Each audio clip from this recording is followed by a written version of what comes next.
Thidwick, the Big-Hearted Moose, by Dr. Seuss.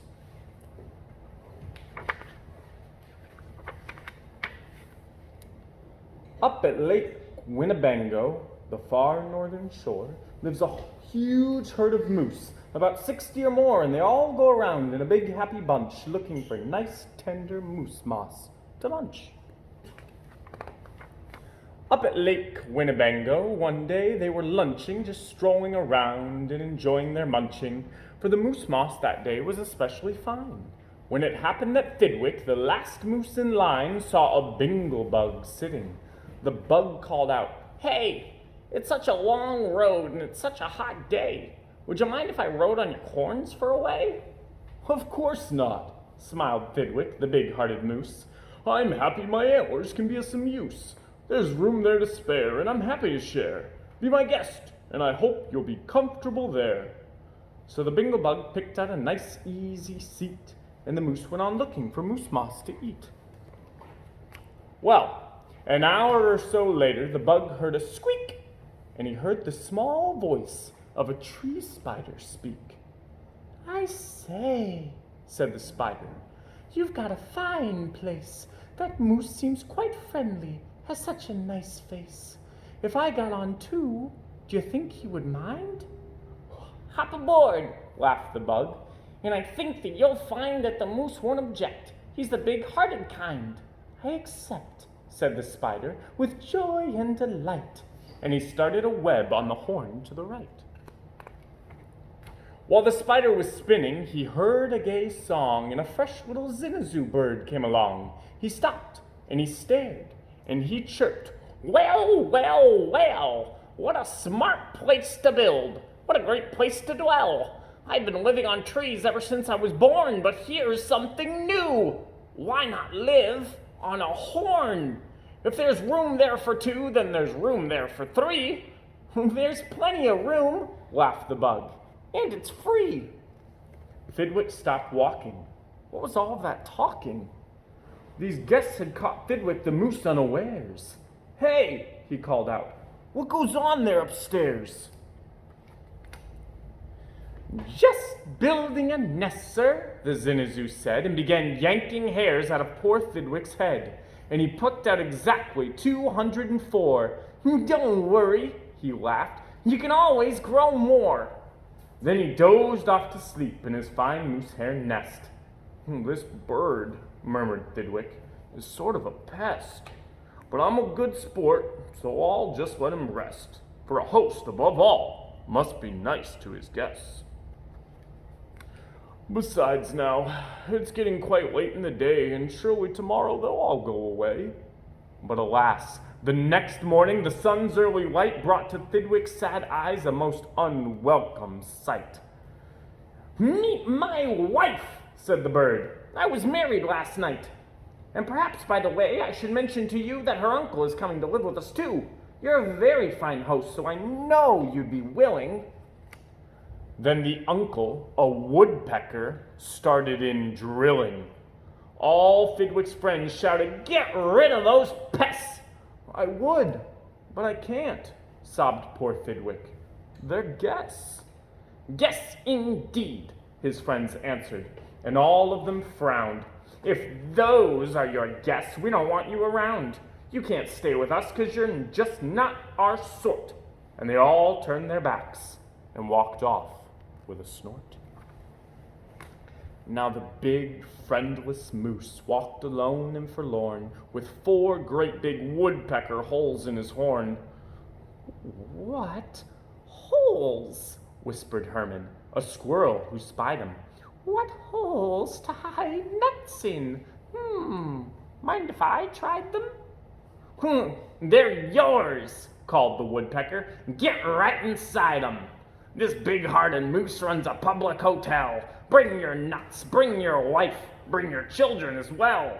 So the whole squirrel family all jumped on pell-mell.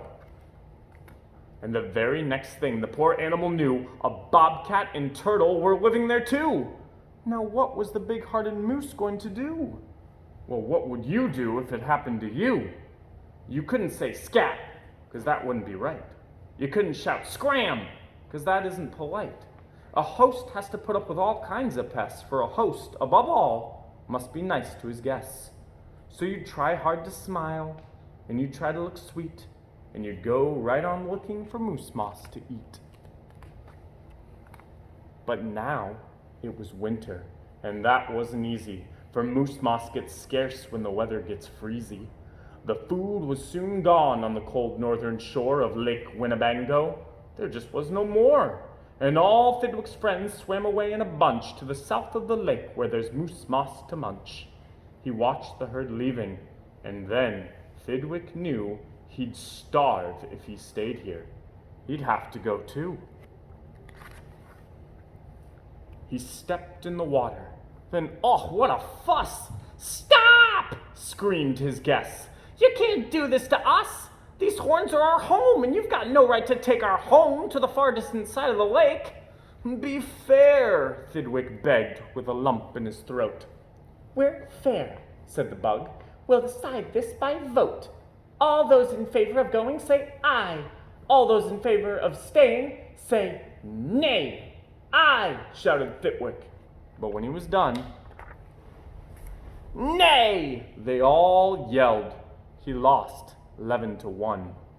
"We win!" screamed the guests, "by a very large score." And poor starving Thidwick climbed back on the shore. Then do you know what those pests did? They asked in some more. They asked in a fox, who jumped in from the trees. They asked in some mice, and they asked in some fleas. They asked a big bear in, and then, if you please, came a swarm of 362 bees. Poor Thidwick sank down with a groan to his knees, and then came something that made his heart freeze. Bullets came zinging right past Thidwick's face. Guns were bang-banging all over the place. "Get that moose! Get that moose!" Thidwick heard a voice call. "Fire again and again, and shoot straight one and all. We must get his head for the Harvard Club wall." Thidwick took to his heels with that load on his head. With 500 pounds on his horns, the moose fled. He could have run faster without all those pests, but a host above all must be nice to his guests. Up canyon, off cliff, over wild rocky trail, with bullets bouncing around him like hail. Up gully, through gulch, and down slippery sluice, with his hard-hearted guests raced the soft-hearted moose. Then finally, they had him. Because of those pests, he had run out of luck. Because of those guests on his horns, he was stuck. He gasped, he felt faint, and the whole world grew fuzzy. Thidwick was finished completely. Or was he? Finished? Not Thidwick. Decidedly not. It's true he was in a most terrible spot, but now he remembered a thing he'd forgot. A wonderful something that happens each year to the horns of all moose and the horns of all deer. Today was the day Thidwick happened to know that old horns come off so that new ones can grow. And he called to the pests on his horns as he threw 'em. "You wanted my horns? Now you're quite welcome to 'em.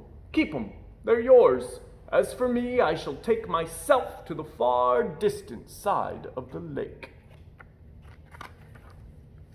And he swam Winnebago and found his old bunch, and arrived just in time for a wonderful lunch at the south of the lake, where there's moose moss to munch. His old horns today are where you knew they would be. His guests are still on them, all stuffed, as they should be. The end.